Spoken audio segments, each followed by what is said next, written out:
Juste avant Noël, 3 belles étudiantes en Polytechnique ont suivi leur petite amie pour une petite fête. Elles ne savaient pas qu'elles allaient devenir un sacrifice de décembre. Voici une grande leçon pour les jeunes filles d'aujourd'hui. C'était un matin calme, comme d'habitude. Mama Toba s'était réveillée tôt, le cœur lourd comme une pierre dans une rivière. Elle s'agenouilla sur son tapis et commença à prier, sa voix s'élevant comme le chant du coq à l'aube, appelant ses enfants à se joindre à elle. Toba, viens prier. Toba, sa belle-fille, qui était en dernière année de Polytechnique, s'agenouilla à ses côtés. Après les prières, Mama Toba se tourna vers elle, sa voix était ferme et tranchante, comme une main de mère protégeant ses poussins. Toba, écoute-moi bien. Ne suis personne dehors aujourd'hui, peu importe ce qu'ils disent, lui dit-elle, ses yeux aussi grands que le ciel du matin. Mais maman, je ne. Commença Toba. Mais Mama Toba la coupa, ne discute pas avec moi, tu m'entends? Peu importe qu'ils te supplient ou te promettent monts et merveilles, dis non.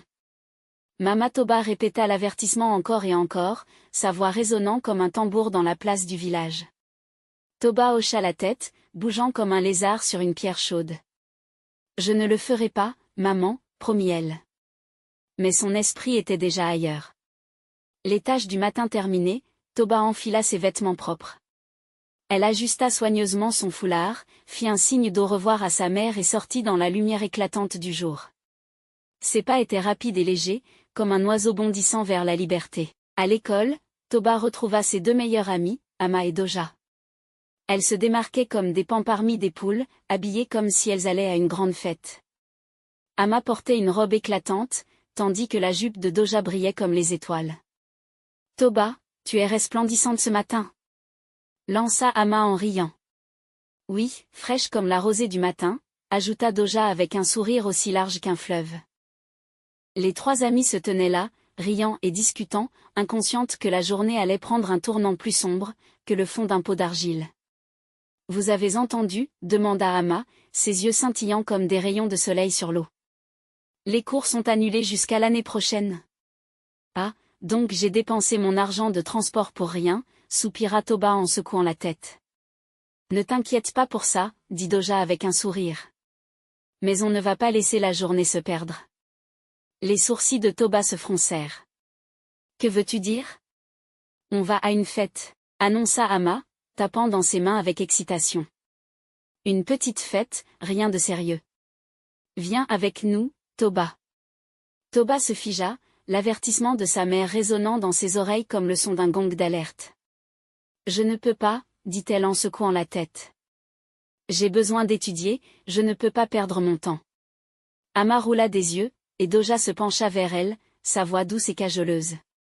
C'est juste une petite fête. Toba, rien de mal ne va arriver. Allez, on va juste danser, manger, et revenir. Ne sois pas ennuyante. Non, je ne peux pas, commença Toba. Mais ses amis la coupèrent. Ah, Toba, tu es devenue une grand-mère maintenant? Vis un peu, plaisanta Ama en riant.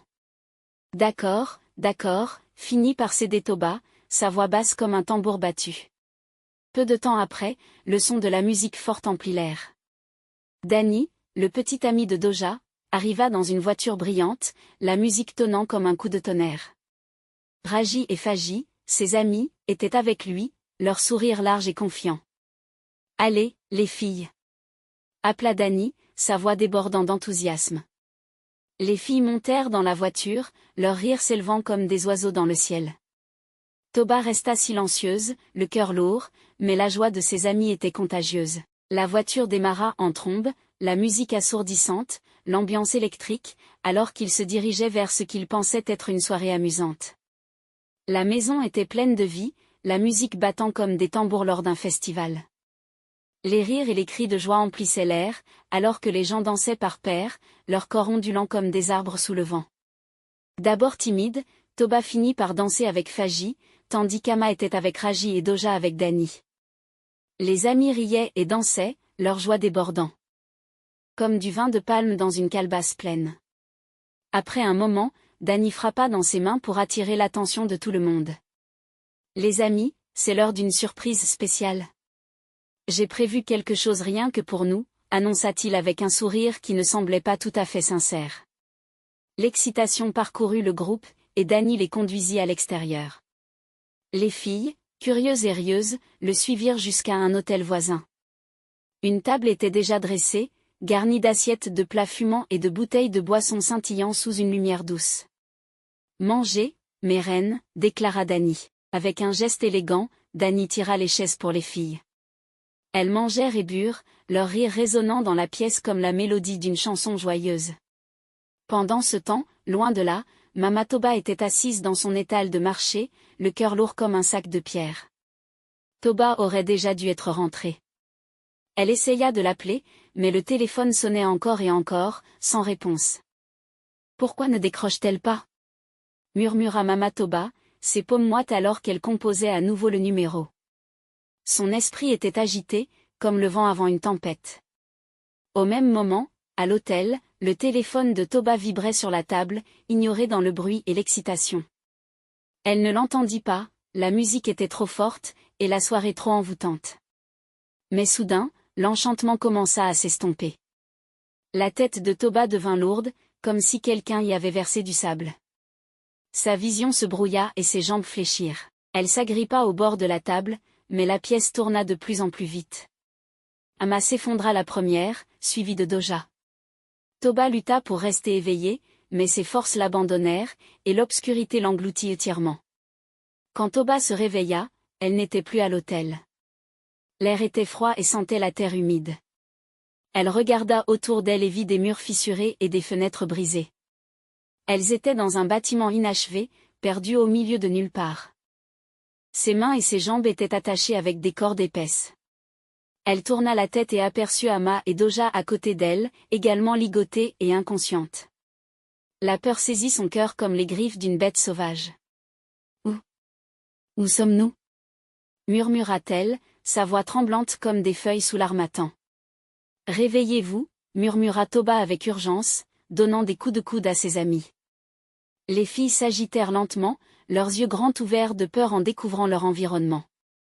Devant elles se tenaient Danny, Raji et Faji, leurs visages joyeux remplacés par des regards froids et sans émotion. Derrière eux, un vieil homme émergea des ombres. Sa présence envahissait la pièce comme une fumée, étouffante et oppressante. Il tenait des couteaux de différentes formes et tailles, leurs lames brillantes sous la faible lumière.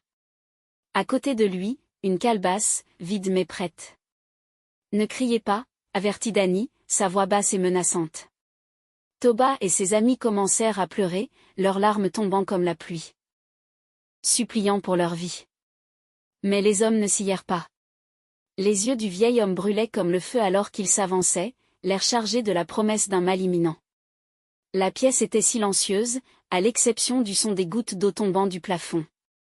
Le vieil homme se tenait droit, ses yeux aussi tranchants que la lame d'une machette de chasseur. Sa voix, profonde et étrange, résonna dans l'obscurité. « Choisissez un couteau » ordonna-t-il, tendant les armes étincelantes. « Quiconque refuse sera fouetté jusqu'à ce que sa peau s'arrache comme l'écorce d'un igname » déclara le vieil homme. Toba et ses amis pleuraient encore plus fort, leurs sanglots remplissant l'espace vide. « S'il vous plaît, nous n'avons rien fait de mal. » supplia Ama, sa voix tremblante comme un oiseau effrayé. « Silence » tonna le vieil homme, sa voix résonnant comme un coup de tonnerre. Il fit un signe à Danny et à ses amis, qui avancèrent avec des cordes à la main. Les filles crièrent et se débattirent. Mais les cordes les maintenaient fermement. Le vieil homme sortit une petite bouteille noire remplie d'un liquide sombre et nauséabond. Il le versa dans une coupe en bois et la tendit aux lèvres de Doja. « Bois » ordonna-t-il, sa voix calme mais glaciale. Doja secoua la tête, ses lèvres tremblantes. « Non, s'il vous plaît » supplia-t-elle. Mais Danny lui saisit la tête de force et lui fit avaler le liquide. Elle obéit, son corps tremblant tandis que des larmes coulaient sur son visage. Quelques instants plus tard, le corps de Doja se raidit, ses yeux grands ouverts de peur. Elle s'effondra au sol, sans vie. Le vieil homme s'avança, brandissant un couteau aiguisé. D'un mouvement rapide, il lui coupa la tête. Le sang coula dans la calebasse comme une rivière, tandis que Danny et ses amis chantaient des mots étranges, leur voix se mêlant à celle du vieil homme. Toba cria, ses hurlements perçant l'air comme une flûte brisée. Non, non, hurlait-elle, son corps se tordant dans les cordes. À toi, maintenant, dit le vieil homme, posant ses yeux sur Toba. Ils forcèrent la coupe en bois à ses lèvres, mais Toba lutta de toutes ses forces. Le liquide amer brûlait sa gorge, mais dès qu'il atteignait son estomac, elle le vomissait. Encore et encore, ils la forcèrent à boire, mais chaque fois, elle le recrachait avec acharnement. Son corps rejetait le poison. Elle est forte, murmura le vieil homme, ses sourcils se fronçant. Il se tourna vers Ama, trop faible pour se battre. Elle but la potion avec des mains tremblantes, avant que son corps ne s'effondre quelques instants plus tard. Le vieil homme n'hésita pas, levant son couteau et tranchant sa tête. Le sang remplit une fois de plus la calebasse, le liquide rouge reflétant la lumière vacillante d'une bougie. Le cœur de Toba se brisa comme un pot cassé. Ses larmes coulaient sans fin tandis qu'elle regardait ses amis mourir sous ses yeux. « Pourquoi suis-je venue ici ?» murmura-t-elle pour elle-même, sa voix étouffée par le regret. « Forcez-la encore » ordonna le vieil homme. Dany et Faji maintinrent Toba au sol, versant davantage du liquide dans sa bouche. Mais peu importe la quantité qu'il lui faisait boire, elle le vomissait à chaque fois, son corps refusant de céder. Finalement, le vieil homme recula, son visage aussi dur qu'un rocher. « Elle ne peut pas être tuée » déclara-t-il, sa voix lourde de colère. « Elle sera rendue inutile à la place. Laissez-la vivre comme une coquille vide. » Le corps de Toba était faible à cause des coups, ses larmes se mélangeant à la poussière sur son visage. Elle restait assise dans l'obscurité, son âme brisée, tandis que le vieil homme se préparait pour la prochaine étape de son rituel. Pendant ce temps, le marché grouillait de vie, mais Mama Toba ne pouvait se débarrasser du malaise dans sa poitrine. Ses mains tremblaient alors qu'elle arrangeait des ignames sur sa table en bois. Elle essuya la sueur de son front et reprit son téléphone. « Toba, décroche » murmura-t-elle en composant une nouvelle fois le numéro de sa fille. Le téléphone ne sonnait pas. Il était éteint. Le cœur de Mama Toba s'emballa, battant comme un tambour. Dans sa poitrine, son esprit se noyait dans des pensées plus sombres qu'une nuit d'orage. « Seigneur, protège mon enfant » pria-t-elle à voix basse, ses lèvres bougeant rapidement. Elle regarda autour d'elle, mais le vacarme du marché étouffait ses pensées. Loin de là, Dany et ses amis suivaient les dernières instructions du vieil homme. Toba, à peine vivante, fut jetée hors de la voiture sur le bord de la route, juste en face du marché. Ses vêtements étaient déchirés, son corps couvert de blessures, et sa peau tachée de sang. Elle était immobile, telle une poupée de chiffon abandonnée dans la poussière, tandis que la voiture s'éloignait à toute vitesse. Une femme du marché fut la première à la voir. Elle poussa un cri, laissant tomber son panier de tomates. « Ah! Venez voir! Ils viennent de la jeter ici. » Les gens accoururent, leur voix s'élevant comme un essaim d'abeilles. « Qui est-ce? Que lui est-il arrivé ?» criaient-ils, leur visage marqué par la peur. L'étal de Mama Toba était près de la route. Elle entendit l'agitation et courut vers la foule, ses pieds se déplaçant plus vite qu'il ne l'avait jamais fait. Quand elle vit la jeune fille allongée là, ses genoux fléchirent, et elle poussa un hurlement qui transperça les cieux. « Toba, mon enfant !» Toba ouvrit faiblement les yeux, son regard vide et épuisé. Sa voix était faible, comme un murmure emporté par le vent. « Mama !»